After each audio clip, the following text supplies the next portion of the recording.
need to make a confession at the outset here. A little over 20 years ago, I did something that I regret, something that I'm not particularly proud of, something that in many ways I wish no one would ever know, but that here I feel kind of obliged to reveal. In the late 1980s, in a moment of youthful indiscretion, I went to law school. Now, in America, law is a professional degree. You get your university degree, then you go on to law school. And when I got to law school, I didn't do very well. To put it mildly, I didn't do very well. I, in fact, graduated in the part of my law school class that made the top 90% possible. Thank you. I never practiced law a day in my life. I pretty much wasn't allowed to.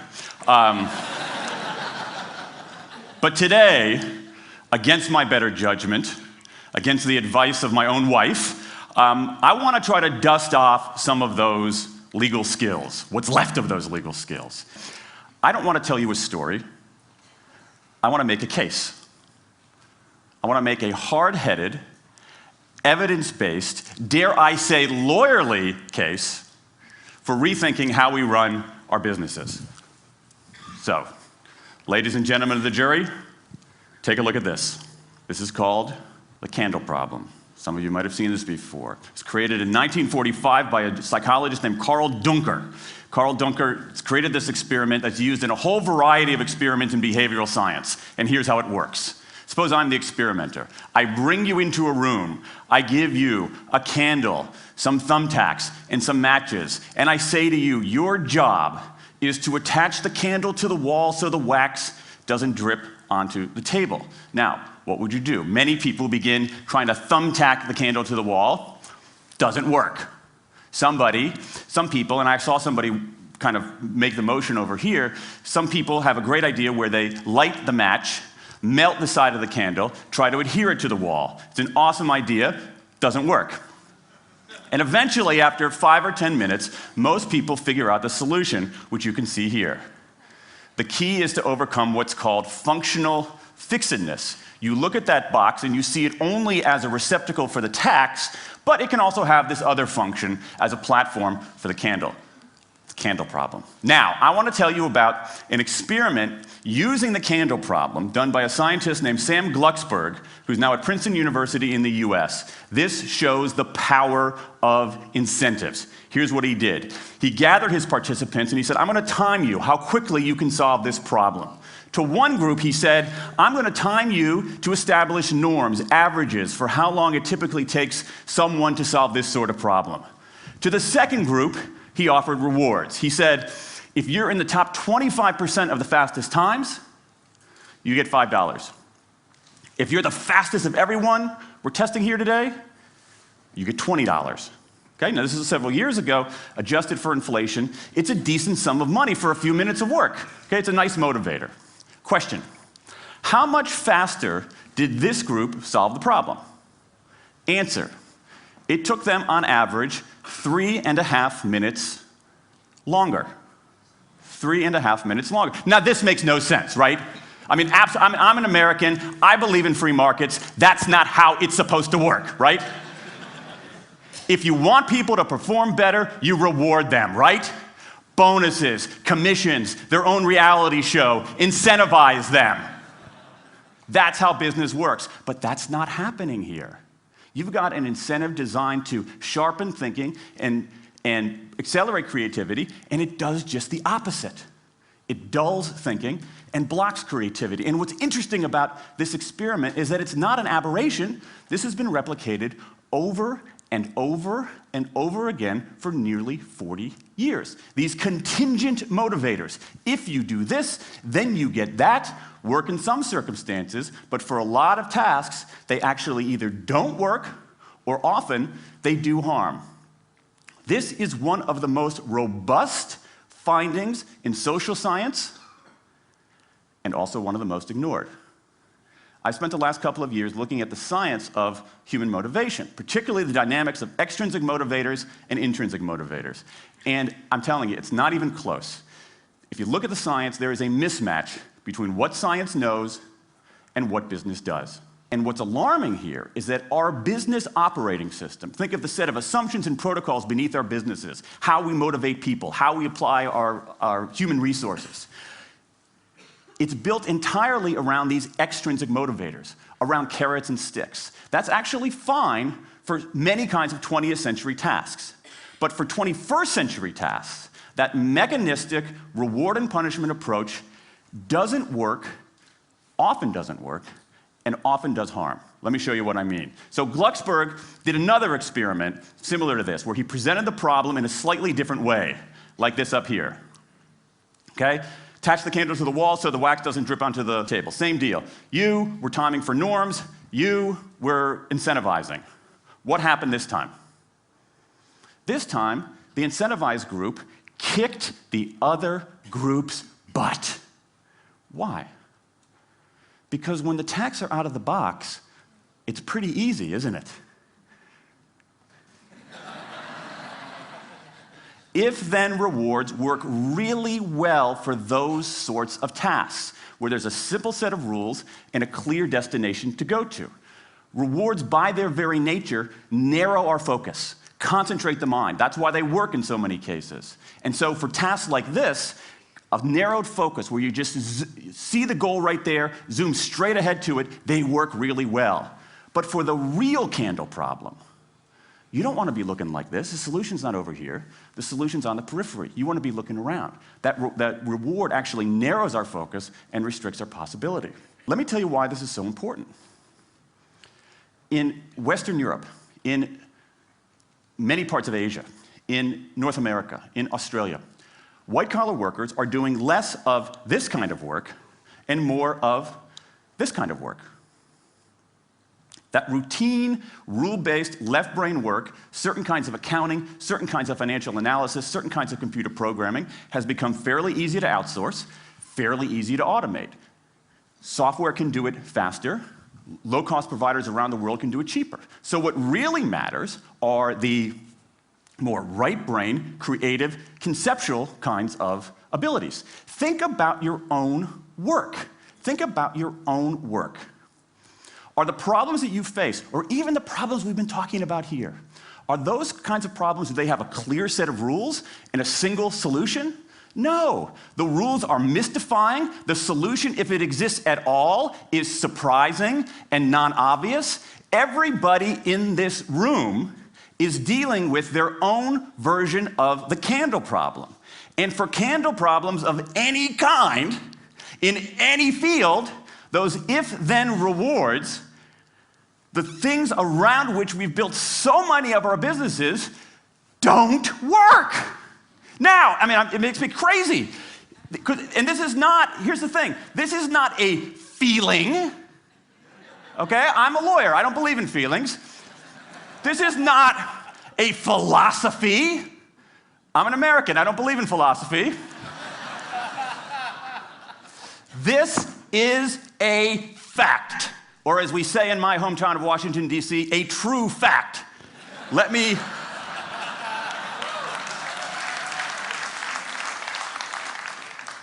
give you an example of what I mean. Let me marshal the evidence here, because I'm not telling you a story, I'm making a case, ladies and gentlemen of the jury. Some evidence. Dan Ariely, one of the great economists of our time, he and 3 colleagues did a study of some MIT students. They gave these MIT students a bunch of games that involved creativity and motor skills and concentration. And they offered them for performance 3 levels of rewards. Small reward, medium reward, large reward. Okay? Do really well, you get the large reward, on down. What happened? As long as the task involved only mechanical skill, bonuses worked as they would be expected. The higher the pay, the better the performance. Okay? But once the task called for even rudimentary cognitive skill, a larger reward led to poorer performance. Then they said, okay, let's see if there's any cultural bias here. Let's go to Madurai, India and test this. Standard of living is lower. In Madurai, a reward that's modest by North American standards is more meaningful there. Same deal. A bunch of games, 3 levels of rewards. What happens? People offered the medium level of rewards, did no better than people offered the small rewards.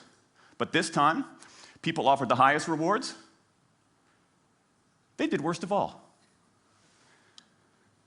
In 8 of the 9 tasks we examined across 3 experiments, higher incentives led to worse performance.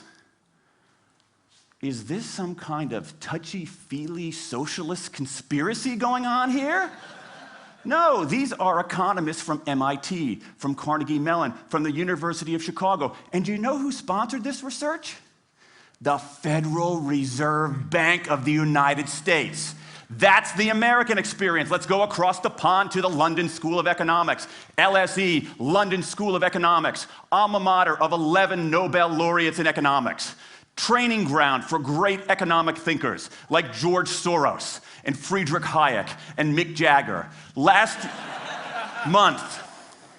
Just last month, economists at LSE looked at 51 studies of pay-for-performance plans inside of companies. Here's what the economists there said. We find that financial incentives can result in a negative impact on overall performance. There's a mismatch between what science knows and what business does. And what worries me as we stand here in the rubble of the economic collapse is that too many organizations are making their decisions, their policies about talent and people, based on assumptions that are outdated, unexamined, and rooted more in folklore than in science. And if we really want to get out of this economic mess, and if we really want high performance on those definitional tasks of the 21st century, the solution is not to do more of the wrong things, to entice people with a sweeter carrot or threaten them with a sharper stick. We need a whole new approach. The good news about all this is that the scientists who've been studying motivation have given us this new approach. It's an approach built much more around intrinsic motivation, around the desire to do things because they matter, because we like it, because they're interesting, because they're part of something important. And to my mind, that new operating system for our businesses revolves around 3 elements: autonomy, mastery, and purpose. Autonomy, the urge to direct our own lives. Mastery, the desire to get better and better at something that matters. And purpose, the yearning to do what we do in the service of something larger than ourselves. These are the building blocks of an entirely new operating system for our businesses. I want to talk today only about autonomy. In the 20th century, we came up with this idea of management. Management did not emanate from nature. Okay? Management it's not a tree, it's a television set. Okay? Somebody invented it. And it doesn't mean it's going to work forever. Management is great. Traditional notions of management are great if you want compliance. But if you want engagement, self-direction works better. Let me give you some examples of some kind of radical notions of self-direction. And what this means, you don't see a lot of it, but you see the first stirrings of something really interesting going on. Because what it means is, it means paying people adequately and fairly, absolutely. Getting the issue of money off the table, and then giving people lots of autonomy. Let me give you some examples. How many of you have heard of the company Atlassian? Okay, looks like less than half. Atlassian is an Australian software company, and they do something incredibly cool. A few times a year, they tell their engineers, go for the next 24 hours and work on anything you want. As long as it's not part of your regular job. Work on anything you want. So the engineers use this time to come up with a cool patch of code, to come up with an elegant hack. Then they present all of these stuff that they've developed to their teammates, to the rest of the company, in this wild and woolly all-hands meeting at the end of the day.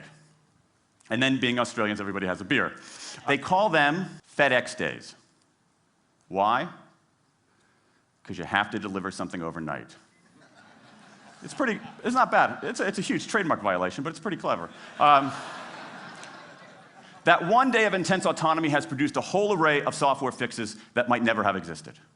And it's worked so well that Atlassian has taken it to the next level with 20% time, done famously at Google, where engineers can spend 20% of their time working on anything they want. They have autonomy over their time, their task, their team, their technique. Okay? Radical amounts of autonomy. And at Google, as many of you know, about half of the new products in a typical year are birthed during that 20% time. Things like Gmail, Orchid, Google News. Let me give you an even more radical example of it. Something called the results-only work environment, the ROW, created by 2 American consultants in place at about a dozen companies around North America. In a ROW, people don't have schedules. They show up when they want. They don't have to be in the office at a certain time or any time. They just have to get their work done. How they do it, when they do it, where they do it, is totally up to them. Meetings in these kinds of environments are optional. What happens? Almost across the board. Productivity goes up, worker engagement goes up, worker satisfaction goes up, turnover goes down. Autonomy, mastery, and purpose. These are the building blocks of a new way of doing things. Now, some of you might look at this and say, that sounds nice, but it's utopian. And I say, nope. I have proof. In the mid-1990s, Microsoft started an encyclopedia called Encarta. They had deployed all the right incentives. All the right incentives. They paid professionals to write and edit thousands of articles. Well-compensated managers oversaw the whole thing to make sure it came in on budget and on time. A few years later, another encyclopedia got started. Different model, right? Do it for fun. No one gets paid a cent or a euro or a yen. Do it because you like to do it. Now, if you had, just 10 years ago, if you had gone to an economist anywhere and said, hey, I got these 2 different models for creating an encyclopedia, if they went head-to-head, who would win? 10 years ago, you could not have found a single sober economist anywhere on planet Earth who would have predicted the Wikipedia model. This is the titanic battle between these 2 approaches. This is the Ali Frazier of motivation, right? This is the thriller in Manila, all right? Intrinsic motivators versus extrinsic motivators. Autonomy, mastery, and purpose versus carrots and sticks. And who wins? Intrinsic motivation, autonomy, mastery, and purpose in a knockout. Let me wrap up. There's a mismatch between what science knows and what business does, and here's what science knows. 1, those 20th century rewards, those motivators we think are the natural part of business, do work, but only in a surprisingly narrow band of circumstances. 2, those if-then rewards often destroy creativity. 3, the secret to high performance isn't rewards and punishments, but that unseen intrinsic drive, the drive to do things for their own sake, the drive to do things because they matter. And here's the best part. Here's the best part. We already know this. The science confirms what we know in our hearts. So, if we repair this mismatch between what science knows and what business does, if we bring our motivation, notions of motivation, into the 21st century, if we get past this lazy, dangerous ideology of carrots and sticks, we can strengthen our businesses, we can solve a lot of those candle problems, and maybe, we can change the world. I rest my case.